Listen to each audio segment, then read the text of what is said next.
Good morning, everyone, and hello. I'm Joaquin Gabriel R. Ablane from Yay TV reporting. I'm here to teach you how to do proper hand washing and also proper cough etiquette. First, you need to wet your hands.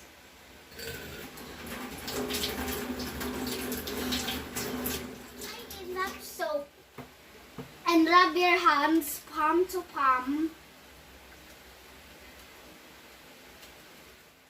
Then rub the back of your hands.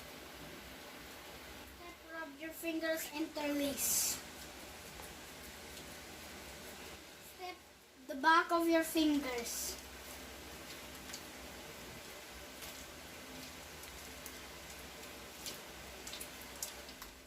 Next step, rub your thumb.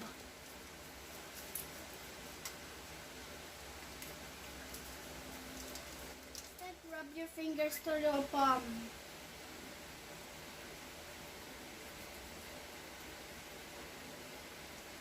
And don't forget to rub your wrist.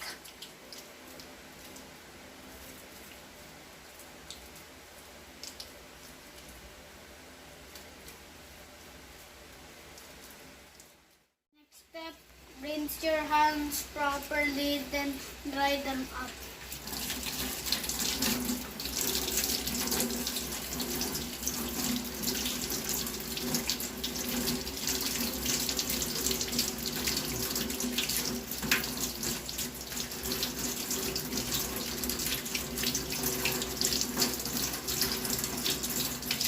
Now get two tissues.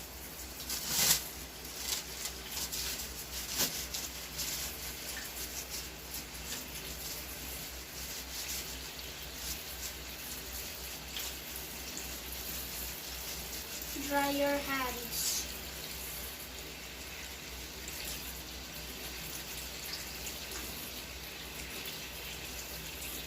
Then close the faucet with your tissue.